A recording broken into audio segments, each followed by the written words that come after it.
Yesterday at the VES Awards, I was sitting next to a DOP. He's 79, I think, or 80 almost, and he was telling me the best thing in my life is virtual production. Wow. Because first That's what we need to hear.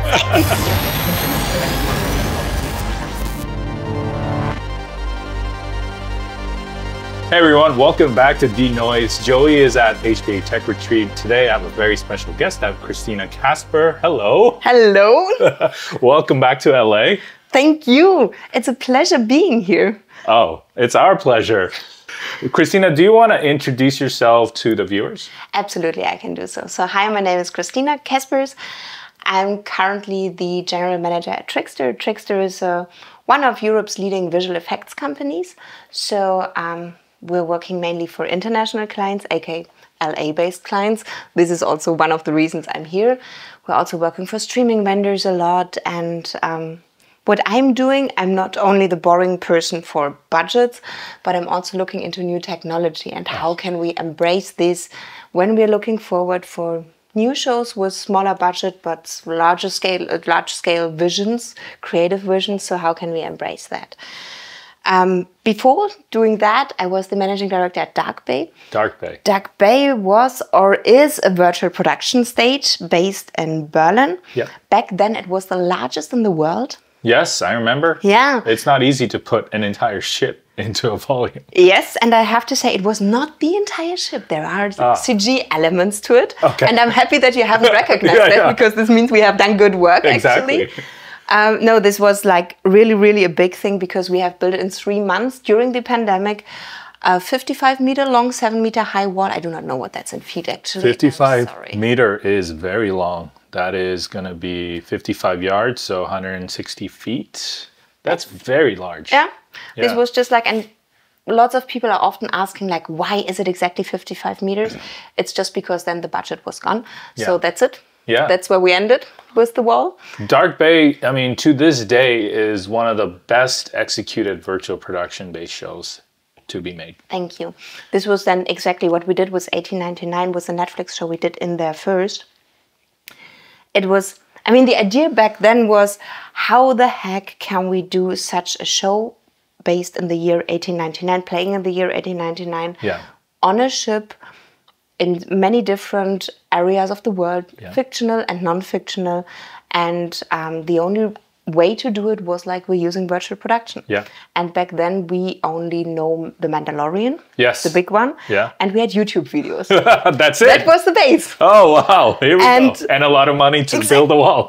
Thanks to our streaming friends who have provided that. Well, Netflix has been such an early supporter of virtual production, right? It wasn't just 1899; it was The Last Airbender.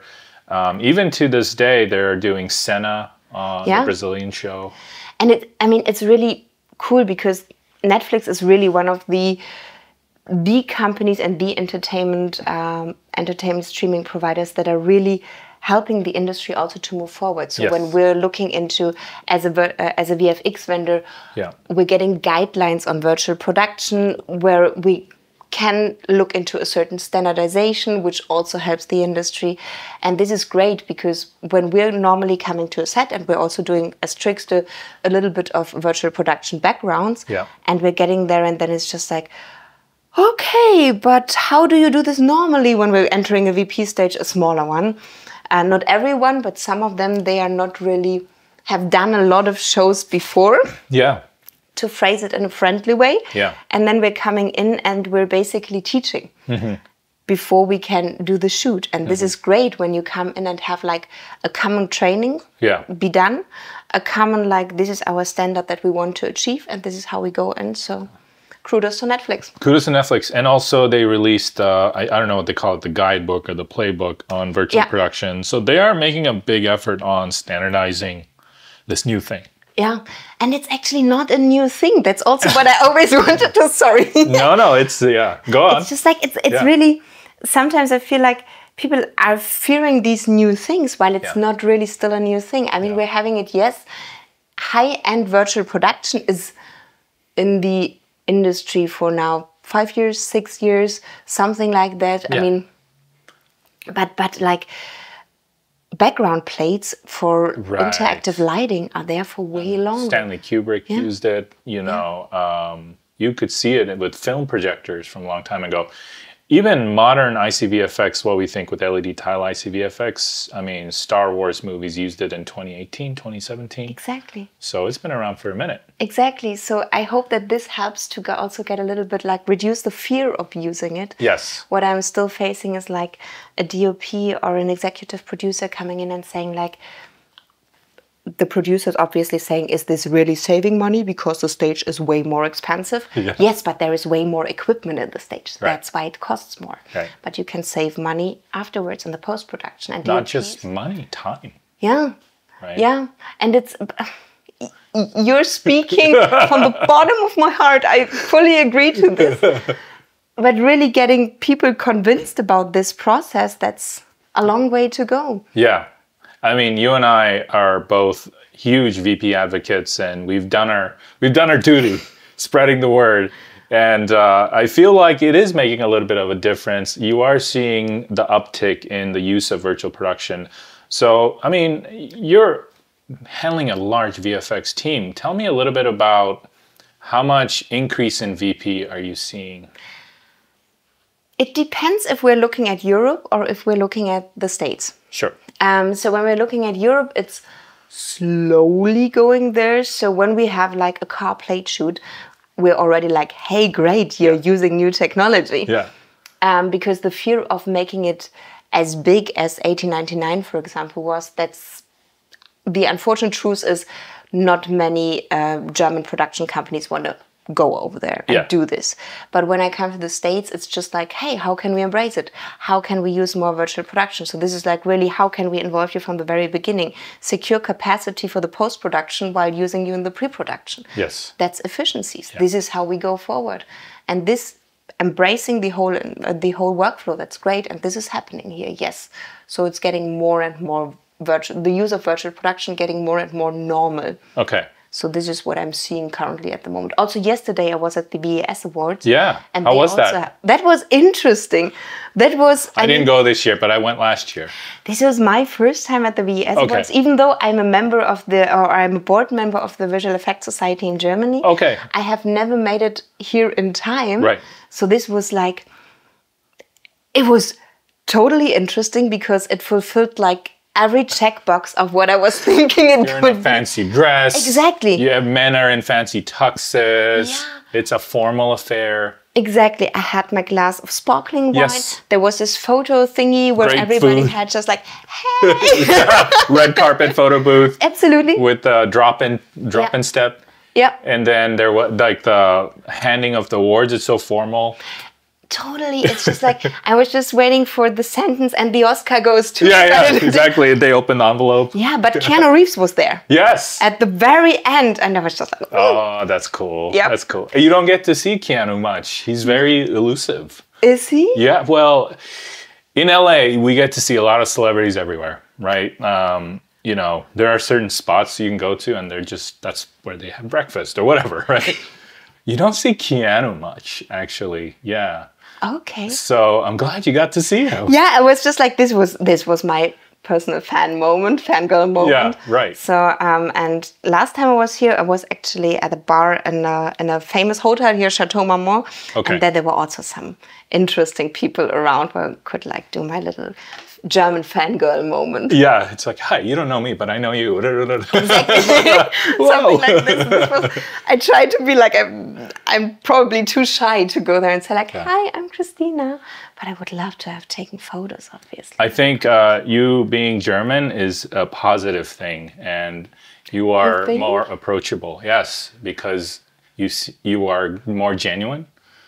So use that to your advantage. Thank you so much. But I see a certain difference when looking at my clients, for example, in Germany or in Europe and in the States. It's a different approach to a project or a topic that is a little bit delicate. Yeah. Talking about projects, it's way more straightforward here in the States because you get a contract, you do your stuff, thank you, that's great. While contract negotiations in Germany are a nightmare. Really? Yeah. Why? I have no clue. Yeah, but this word in this sentence might mean that coming back to the other clause, it's not good. It's really like, I do not have an English word for that, but when you put it into Google Translator, it's Pfennigfurzer. I like that sound of that. It means like, hey, come on, guy. This is really not a problem. So get the things done. And we're currently negotiating with one company for a project that is like 500K, which is really not much for us. Right. A little bit more than that, but not so much more. Right. We're negotiating for 3 months about a contract. And 3 months? 3 months. And it's just like my lawyer costs are higher than this contract value already. Yeah. I think the States, we're much more transactional. And our velocity, we don't have patience here for stuff. So if it's a no, it's a no. We just go our separate ways. But that's great. I mean, now I'm having one project where we're still, I mean, a lot of studios currently developing AI clauses in their contract. And this takes time, especially when it's a bigger studio. Yes. So we're currently doing COE, so certificates of engagement. And they're just like, next day, here's the certificate, here's the money, let's get the project started. Okay. Lovely. Yeah, what a time we're living in. They're building in AI clauses. On my last episode, Joey and I were talking about the Academy putting in an AI regulation. So I guess all the movies that are going to be nominated next year, they'll have to disclose what kind of AI has been used. I mean, when we're working on a project, no matter if it's a European or an international one, we always have to say, okay, these are the tools we have used. These are our homegrown machine learning tools that we're using. Yeah. And how we use them. We do not have to disclose our code, of course, because that's our IP. Yes. But we have to go certain steps in order to confirm what we used. And I also have to sign with my blood as the general manager that I don't use anything else than that. That you are here to tell the truth and nothing but the truth. Exactly. Really, it's just like... And I do understand it. I also had a long discussion with a friend about this because it might also mean that you're regulating yourself, obviously, with not looking further of how can we do certain things differently with using probably other AI tools. Yeah, I mean, while we're on that topic, it feels like you're clearly innovating at TRIXTER, and you were innovating at Dark Bay, and that's in your blood. What are your thoughts on AI in Europe, in Germany, versus AI here? I mean, first of all, I still have to differentiate probably in Germany, because I think I have the lucky situation having a team around me that embraces new technology. A lot of companies I also know in Germany, VFX companies, they are saying we're not using any AI or machine learning because a lot of their employees are afraid of losing their jobs. Where I have to say, if you're afraid of losing your job, you're probably not doing your job great. You've already lost your job. Exactly. If you're fearing the loss of your job. Exactly. Yeah. So this is something where I'm really in a lucky spot to have a team around that says, like, what can we try out next? Yes. But still, there is a lot of hesitance from the studios, European side, while when I come to the States, it's just like, wow, what can we use? Let's develop together. Is there any tool that you want to try out? And we look together into if we can use the code, and if there is any code in there that is probably not offline but online. Okay. So they are very helpful and very supportive. Very open-minded. While we're having like the Europeans one, they are more like, let's not mention it. I mean, officially mentioning again is another thing, because we have done several projects now with the usage of, we call it machine learning at this point in time, because this is more friendly towards everybody. Public relations wise. Yeah, no, that makes sense. I think you'll find those keywords in every studio, in every VFX shop. There is other language to say the same thing. Exactly. What we're meaning is the same, but how do we get there? Right. But we still can't officially like publish any trailers, for example, or any breakdowns where we have used it, where I would love to say like, hey, listen, here we had a certain de-aging, aging, just use simple examples, not saying like how we automate other products. Like you can't submit a SIGGRAPH paper and win a SIGGRAPH award. I would love to. I mean, I would love to win a SIGGRAPH award, by the way. You should. Yes, I would. I mean, I think we're having really great things, but which I would love to talk about, and I can be only that vague. So we did it. We do de-aging, aging, automatization of certain processes. How can we speed up things that have possibly taken like 3 people, 3 weeks? Now it's 1 person, 2 days. Fantastic. Lovely. You know, I feel, and you know, I feel like a lot of the innovation at TRIXTER and the forward thinking is the general manager. So it is you, and you seem like an outlier in Europe. Would you say that's the case? Like your operating system is maybe slightly different? Oops, sorry. No worries.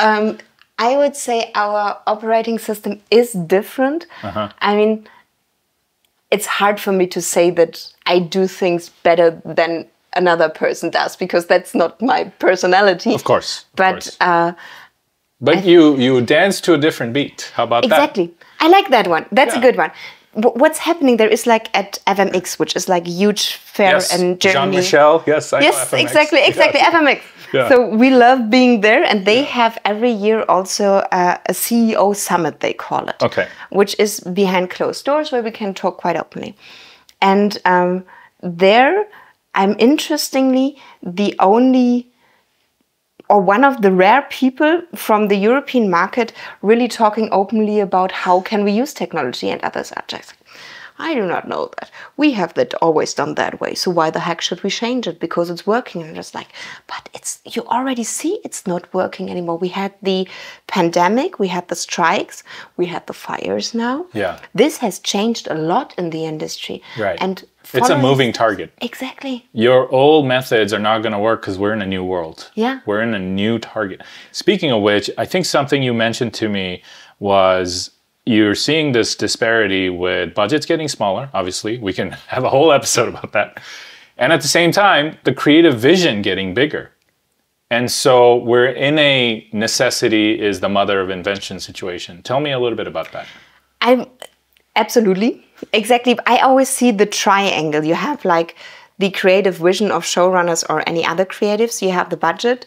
And then there is a certain technology that is theoretically available. So I'm missing this circle. So yes. This is my triangle. Got it. Yes. And you can only have like normally 2 angles of the triangle. Yes. But if you consider creative innovation, technology, machine learning, virtual production, whatever it might be, as part of the innovative process of creating a project, this can be so beneficial for the budget that you can exactly realize this creative vision. Because what I'm seeing again on the European market, normally you have a budget, you have a treatment, and then you write towards the budget and not towards the treatment. Yeah. And this is so sad because there are great ideas out there. Absolutely. But then you just like, you're cutting it off and you're telling a story in an apartment rather than on the 5th Avenue. Yeah. Just because you do not want to shoot there because you can't afford it. And this is sad. Or you can't tell a story where you have one camera move just from inside to the outside. And this is just like you always have to do edits. And this is so...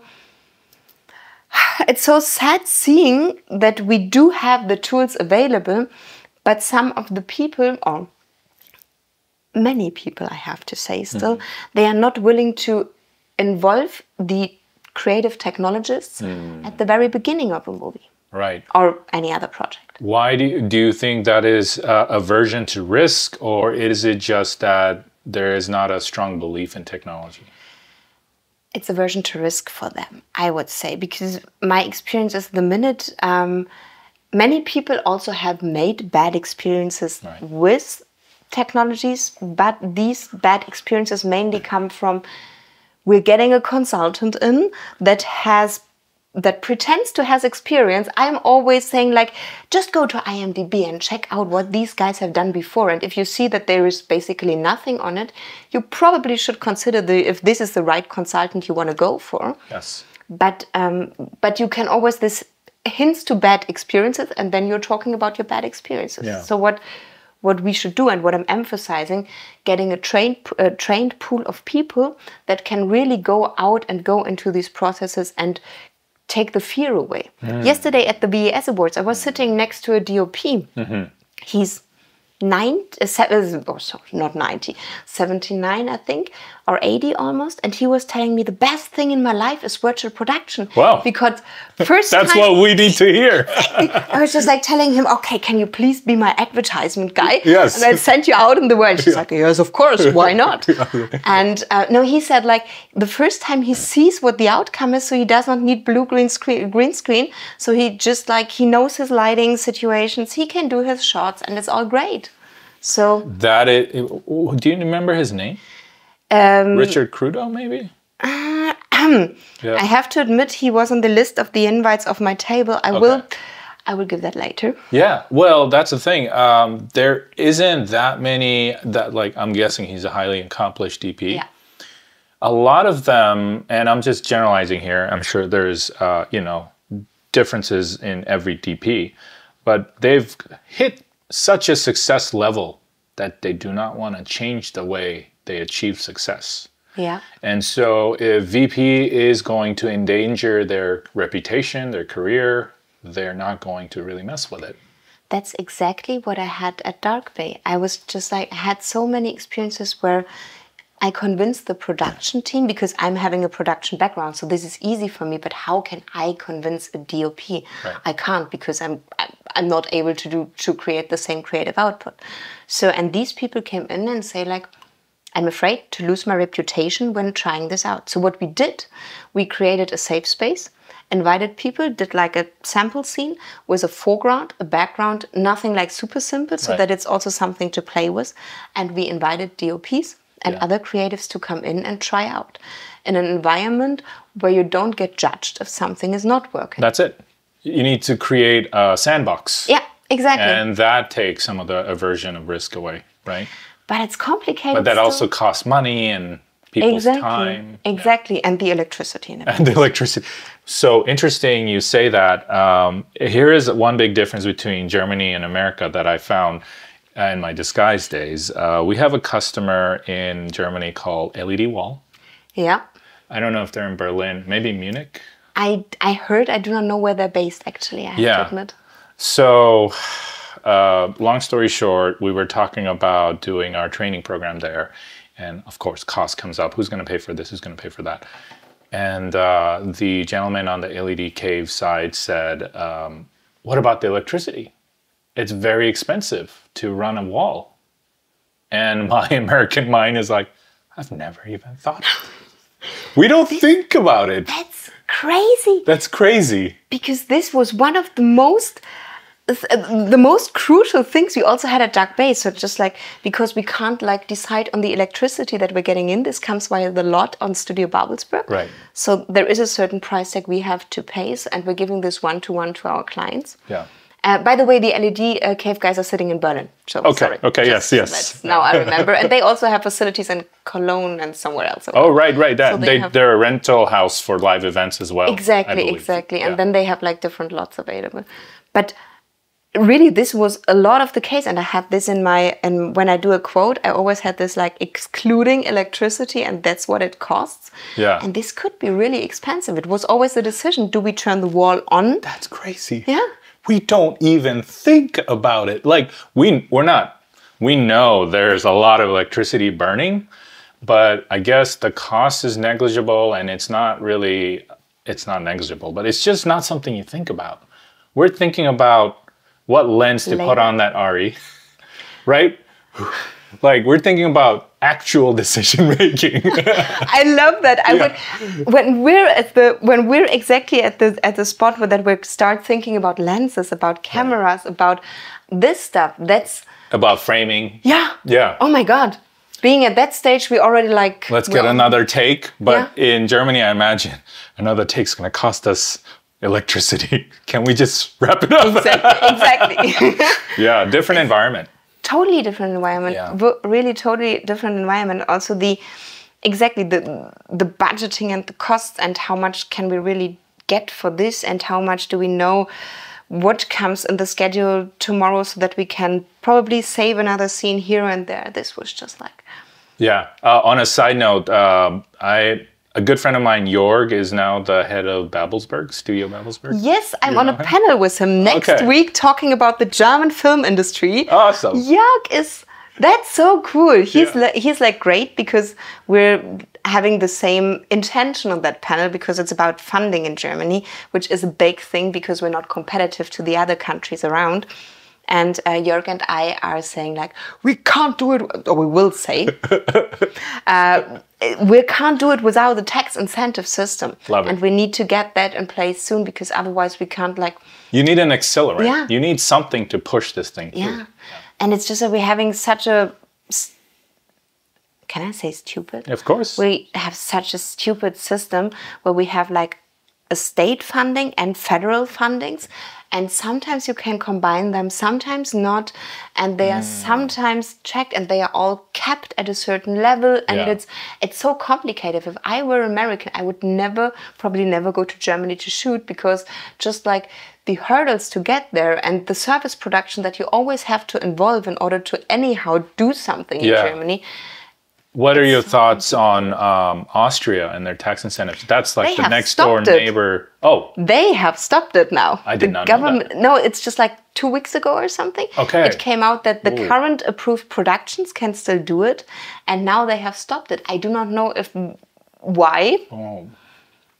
So I would love to do it in the same way that Austria has done it, and hopefully. It was very aggressive. Yeah, 30% and then 5% on top for green shooting. Yeah. That's. I mean, I would love to. I would even go with 20% and 5% more for green shooting. So 25 would be great. 30 would be better. Yeah. Because then we're competitive with Canada, for example, where you have like Montreal, Vancouver. Where you have exactly 29%, 26%. So this would be great. But anything else, I mean, rather than like probably you get something. What we're doing at TRIXTER, for example, we're giving a rebate to our clients and then we try to get something back, but also because it depends on how much German or federal costs you have. Yeah. And I do not want also my clients to decide on which artists I'm hiring for a certain show because this is a little bit too intimidating. That degrades the quality. Yeah. And it interferes with how you have to do your job. Exactly. Like, let me run my studio and let me do my thing. You just write the check. Exactly. Right? That's how it should be. But it's always... It's a huge risk for me when I do the gamble. I give you 20% discount. How can I combine the state funding with a federal funding to get that potentially back? Yeah. Because one artist only counts for one or the other. So, and it's a rebate on costs while we give a rebate on the sales. So there are already differences that we have to acknowledge. But we are all taking alone. We're all leaving alone. We're left alone with that. Yeah. So this is like very sad. It is very sad. And by the way, incredible work juggling all these plates. And I'm sure your job is not easy. And well, you're fantastic. Tax incentives are so complicated. You know, as Angelina, I was telling you, I grew up in this town. And I remember growing up, there was productions everywhere, right? Like you drive down a street, there's a rental van there, there's some lights there. And now you hardly see it. Yeah. So a lot of that has gone away in LA. And, you know, the tax incentives it's like an arms race. It just keeps getting crazier and crazier. Like Abu Dhabi is at 50% now. What? Yeah. Right. But why? Why? Exactly. Why? I mean, I get it probably because you have to you want to attract because the media industry is still like this image thing for many countries. Yes. It's like, you know, we have Keanu Reeves in town. We were just talking about Keanu. Exactly. Yeah. So that's great. That's amazing. Yeah. But still, it's so when you do not get the incentives, the studios are just moving to another country. That's the reality. That's it. It's just producers doing number crunching. Yeah. And they're like, the only way I can make this movie is if I go to Abu Dhabi. Yeah, but I mean, I saw when I was doing client visits last week. Yeah. Here in LA, I had like one guy had a whiteboard and there he had like all the tax incentive listed probably all over the world. I wanted to take a picture, but I could not really because this was like a really nice overview. Yeah. And I think they are choosing shooting locations obviously based also on these, and same applies for post-production, pre-production. You just don't have the talent all over the world. Exactly, and not consistent talent. Yeah. And sometimes it could really hurt your production. Then you're shipping people around. You know, it's not cheap to fly Americans around. I'll tell you that. No, you're flying always business class or first class? Well, it's just, you know, working at Disguise, I got to kind of see British salaries and American salaries. Huge discrepancy, right? Higher in America? Of course. So in America, you have to pay for private healthcare, insurance, all those other things. In Europe, or I guess most of Europe, healthcare is free. Exactly. A lot of the state stuff is free, so the overall package is smaller, right? But, that's interesting. So, okay, but then, I mean, if you're hired by a US company and then you're living somewhere else, could be interesting combination. Yeah, right. Exactly. If that's okay, interesting. So I now need to apply for a job here in the States while living in Germany. I'm going to predict, Christina, that you're going to be living in the States in the next 10 years. You're so American by heart. I love it. I mean that in the best possible way. I was just saying, Jesus, carry everything. So let's see. But I was really considering to move here because at a certain point, let's see how everything goes. But I would really like it because I like that here are more entertainment still at the moment, still more entertainment and media than in Germany. Plus, as we talked, the openness for embracing technology, innovation, creativity is way higher than we have it. Like no other place on the planet are you going to have OpenAI incubate. You're not going to, like the Sphere is like 10 minutes from here, you know, in Burbank. Like these innovations not just have, the brain power is everywhere. Germany has smart people, America has smart people, but we have the perfect recipe for success. It's like easy access to money, or relatively easy. You know, the cultural openness to innovation and failure. Like you can fail here and it's okay. Just go do another company. But that's great. This is really what I'm missing so much in Germany. Really, it's when I know people who failed on their way, and I probably also failed here and there when something did not work out. But this is always just like more finger pointing and not like, hey, this person has learned from it. Right. Also seeing it now, we're currently developing to a new version of our pipeline. Yeah. And it's just an internal upgrade, I would say, from looking at it from the outside. Of course, it's painful to a certain extent because you sometimes have to learn new tools. In certain areas, we might have a new tool in compositing that people haven't used before. But on the other hand, it's saving them time and it gives them a little bit more freedom for other stuff. Right. But going through this process of change management, it's difficult because there are people who have coded pipeline stuff for 15 years in a certain way. And now their baby gets changed. How do we deal with that?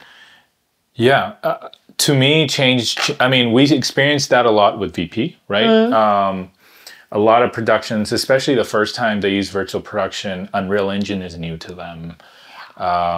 Something like media servers in Disguise is new to them. The fact that they now have to use LED walls to light in addition to actual lights everything's new. And I see it like a fork in the road. And it's never down the middle. It's either, nope, I hate it, I'm not gonna do it, or I love it. It's never like, yeah, I guess, you know, it's never wishy-washy. But that's great. That's really, really great. Yeah.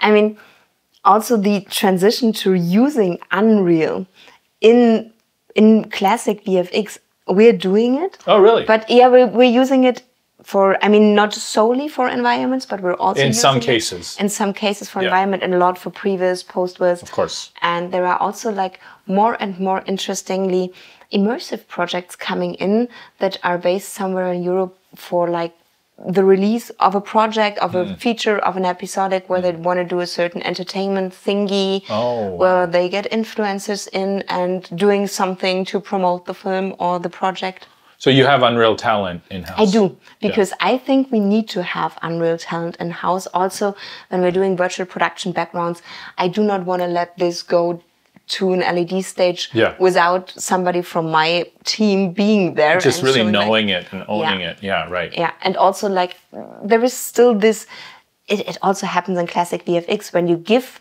one asset to another vendor or to a facility and something is not working, the finger pointing starts. It's your fault, no, it's your fault. And this is why I want to control the process. This might be a German thing that I want to control everything, but I think it makes sense though, because you're putting your neck on the line every time there's a job, and the reputation of TRIXTER depends on every single job. Absolutely. So you have to take precautions. Thank you for saying this. Sometimes I feel like I'm micromanaging. You almost have to operate almost like a legal firm, like a law firm. Yeah. Right? Like you have to double check, triple check things, redundancies, and then you have to operate as a technology company. Obviously, a lot of it is technology. And then the last thing is there is sales and marketing, right? Like the fact that you're here in LA, I'm sure there's some sales going on. Absolutely. This was one of the reasons I came over, because I want to see my clients in person. It's so different. It's so important. When you're here and when you're just going for a coffee, you get some chit chat done. Yeah. This morning I met one of the supervisors we're currently working on a project on that gets released this year, mid this year, on a streaming platform. I cannot say the name yet, I'm so sorry. But just talking about how the project goes, we're going into crunch time, bringing some German chocolate, and these little things, they help so much to move forward. And I also like it because I get to know the people better. There is such a difference when you talk like forever on Zoom, especially it's always with a time difference, our evening, their morning, and not everybody's a morning or an evening person. Yeah, the time difference between LA and Germany is quite large. It's 9 hours. Yeah. And I mean, most of our clients are based here. Right. So it's really like, that's also why we start actually a little bit earlier and our later. So our teams, when they are working with LA, they are normally starting at 10 or 11-ish a.m. in order to be able to have a little bit more overlap. That makes sense. Yeah, because like our afternoon is probably your nighttime, right? Exactly. Yeah, right. Exactly. Yesterday at the VES Awards, when I came back, because I didn't drink much. I just was there like chit-chatting all over. So I came back at 1 a.m. and then it was like my colleagues started working. So but actually great. I could give an update before I go to bed. So it's somehow it's working out. Here you go. I already have my routine. That's it. So I could come over. You should come over. You should definitely come over more.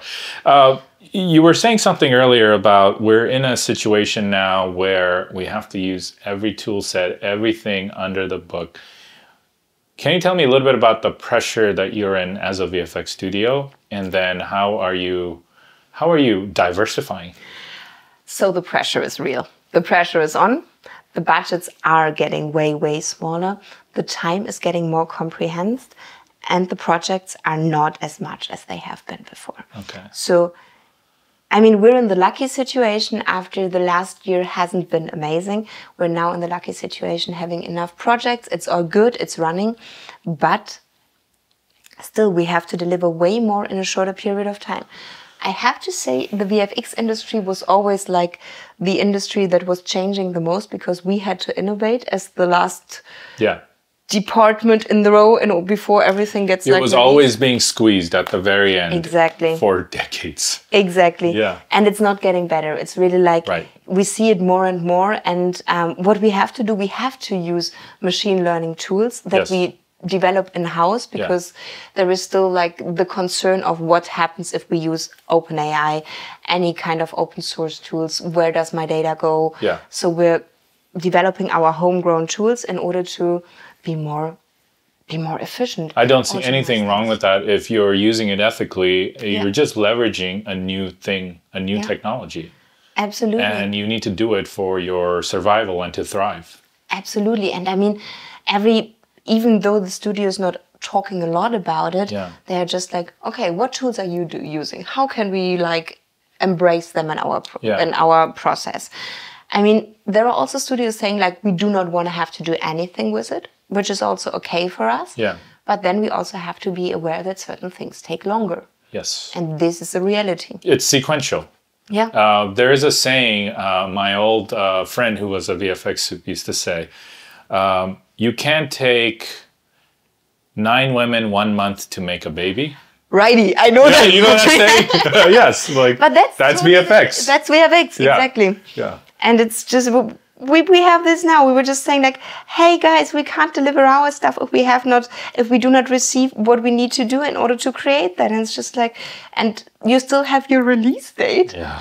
And if you're not pushing the release date, we can't, even if we would like put instead of, as an example, 10 compositors, now 100 compositors on it, there is still a process to go. So we can't just like squeeze everything in everything. Right. It's automizing it, talking to the client, a lot of communication. I think the communication level has to go up and does go up way more. Yeah. Normally you got a schedule, you follow the schedule, all good. You have like your reviews, the supervisors are talking, all fine. But with these currently intense schedules, producers have to be more involved, also be more knowledgeable of technology ongoing. Yes. And this is something I'm experiencing a lot. But we're getting there. Yeah, no, the upskilling of producers is something that is so necessary for VP too, right? Like you can't avoid technology anymore. You just have to know it, right? It's a little bit like, I was asking myself, what's the skill set of a VP producer? I was thinking like, okay, so if I have a producer going on set in virtual production, it's normally a very experienced VFX producer with on-set experience. Right. Because there is a different level of pressure when you're on set and somebody's looking over your shoulder and saying, does this really take 3 minutes? Right. Or something crashes and you have to figure it out on the fly. I'm going to switch gears now and just bring up who you are. You're a female leader. And you're in an industry that is high octane, a lot of coffee, yes, a lot of whiskey, and what are some of your experience? Like, what's it like being you, Christina? It's interesting. Yes, it's interesting, and that's how I phrase it nicely. No, but it's really like I see it all the times when I'm talking. We have meetings with all VFX companies in Germany, not all, but main VFX companies in Germany. I'm the only female leader in there. We have like organizations where I'm the only female person in this section for VFX, for example. Oh, I once had a very interesting experience, not that long time ago. Okay, go on. It was share only what you can, yeah. I do not name the organization, but this was really... Please tell me afterwards what you would have answered if you would have been me. So I was there, we were sitting, there is, during Berlinale upcoming, a panel, and we thought like, and there was a chairman of the whole organization at the section for VFX. So all VFX companies in again, all the male talent, power, call it whatever, and me, and the chairman, also male, elderly guy. And the secretary, the only other female person, obviously the secretary, as usual. And then it came up like, who's joining that panel from the VFX industry? And the chairman came and said like, I think this should be Christina because she brings diversity in the panel. Oh, come on. I was just like... Yeah. I did not know what to say. Because like, okay, no, of course, I'm not talented. I'm not intelligent. You didn't get here on your own merit. No, exactly. It's just like, I'm just like, yes, hi, I'm here because I'm female. But this is the unfortunate reality that is happening a lot. Yeah. Also, I had another experience where a male colleague of mine was asking me, he thinks we're talking way too much about diversity in the industry because we already have talked about it in 3 panels and he cannot hear it anymore. I'm just like, okay, and you're exactly the reason why we need it, because you're not acknowledging that we're not diverse and that we're not having equal rights and equal opportunities. Meritocracy, just, you know, if you're good at your job, you should do that job, period. Yeah, but that's like, it's so complicated. It's just like, I'm so often faced with this also because I'm not yet 60 or 70. And when I'm talking to elder male people, it's also often happening like, this young woman, and then I'm blonde, and then I'm sometimes wearing a skirt, a long one, obviously. I'm not doing anything else anymore. But it's just like, it's like, who are you again? Who are you? Exactly. Yeah. Oh yeah, and who's now really talking? And just like, it's me. Has it gotten better in your career? I mean, Yes. you've been a leader for a long time. Yeah. Would you say like the last few years are better? Yes, but because I grew up in my career, or I stepped further up, and with stepping further up, it's getting better. Obviously, because you have the reputation. You and have then power. I now have power. Yeah, and this is yeah. when people start acknowledging that I'm there. Yes. But when I started, and I started like now 15, 18 years ago, Sure. it was like, and I started virtual production, not virtual production, virtual reality projects. Oh, wow. Then Yeah, it was like very early days of virtual reality. What do we do with this? It was just like, and this crazy lady is coming in the room and just like, oh, forget her. Really? This was the reality back then. Yeah. Yeah. I mean, I feel like we have to be going towards a better future, right? I mean, we would not sit here together right? if you would not acknowledge that. Yeah. I know that. I mean, I look, I am a minority, right? Yeah. And I've never had the experience that you, like, I've had a couple of incidences. I'm sure you have. Yeah, it's just maybe not as blunt and direct like that. But the fact that you and I, like, I can have my own podcast, and you and I can go to Cannes and be on a panel together, like, those are all good things. I have to say yes, but this is because we're surrounded by the good people. Right. And this is the thing, and this is a privilege I would love to come to, only be surrounded by positive, good people like you, and you're good people because you're a good person. You're surrounded by good people. Yeah. And if it's like that, we're building this community up. And I want to get like, and the more I step up in my career, the more I have the chance to not work with the people I do not want to work with. Yeah. But sometimes I had to do this in many occasions. Yes. And this is the freedom I'm getting with the stepping up and saying like, I don't care what you're doing. I do not want that. Yeah. And this is who I am. Exactly. I'm going to be who I am. Yeah, so we need to get back to Cannes this year. Yeah, I missed last year. I know Keith was there. Yes. Yeah, I need to go back this year. Okay, that's a promise. It's a promise. I'm gonna see. I want to. It's a little expensive to go fly from here to France. I mean, we're still looking into. I'm running, besides what I'm doing, an NGO that tries to exactly bring the creatives together with the technologists. Okay. The Institute of Immersive Media, the IIM. Okay. And so we hopefully have the chance to collaborate with Cannes Next again, and then we're with doing Stan. Exactly with Stan and the gang. Yeah. And then we're doing another training program. So probably this is an opportunity because your knowledge and you as a person, you're always highly welcome.